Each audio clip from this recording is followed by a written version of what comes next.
જય શ્રી કૃષ્ણ બધાને. આજે મને પૌવા બનાવવા છે, બટેકા પૌવા. તો ચાલો આપણે એમાં શું જોશે એ હું તમને રેડી કરીને બતાવું. હવે પૌવા મેં 10 મિનિટ પહેલાં મેં ધોઈ લીધા છે. હવે જારીવાર કાણાવાર હોય ને એમાં ધોવાના. કેટલા છૂટા છૂટા છે તમે જોઈ શકશો.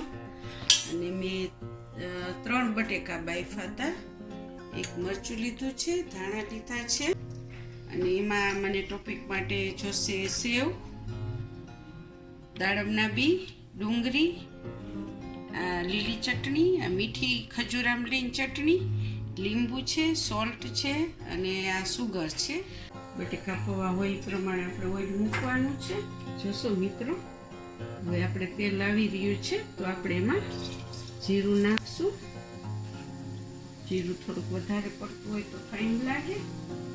પછી એમાં આ લાલ મરચાં નાખશું, આ લીલા મરચાં છે અને થોડાક લીમડાના પાંદડા છે. હિંગ નાખશું. વઘારમાં ડુંગળી નથી નાખતી, તમારે નાખવી હોય તો નાખી શકો છો. પછી એમાં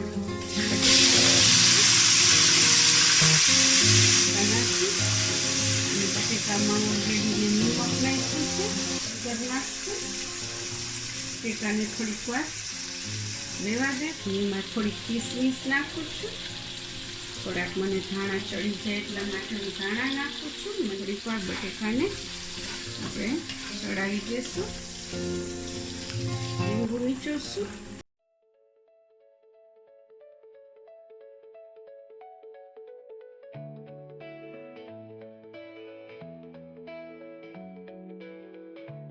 પાછા નરલાવશું. હવે થોડાક નીચે બટેકા ચડી ગયા છે. એમાં હું પૌવા નાખું છું.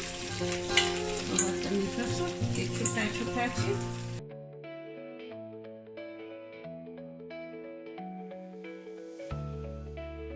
તો હું એના ભાગનું નિમક નાખીશ.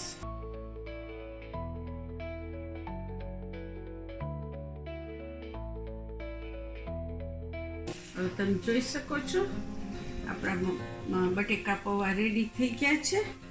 અને તમે જોશો એકદમ છૂટા છૂટા છે. નાસ્તામાં બધાને મજા આવે ખાવાની. આપણા ઇન્ડિયનનો ફેવરેટ ખોરાક છે બટેકા પૌવા. પ્લેટિંગ આપણે રેડી કરીએ છીએ.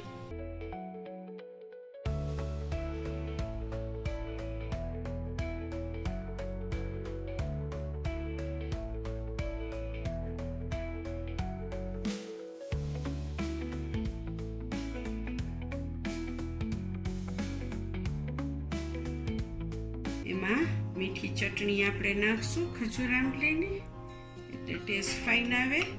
ઘણીવાર કોઈને સુગર ન નાખવી હોય તો ચટણી તમે નાખી શકો છો. હવે આ લીલી ચટણી છે, જે પ્રમાણે હોય એ પ્રમાણે. લીલા લસણની છે અને આમાં કાજુ પણ નખાય, તમે નાખી શકો છો કાજુ. ડુંગળી નાખવી હોય તો નાખવાની, ન નાખવી હોય તો સ્કીપ કરી શકો છો. મસાલાવાળા બી છે, આપણે એ નાખશું. આ દાડમ છે, પહેલાં દાડમ નાખી દઈએ આપણે. દાડમ ભાવતા હોય તો વધારે નાખી શકો છો. આ આપણી સેવ છે.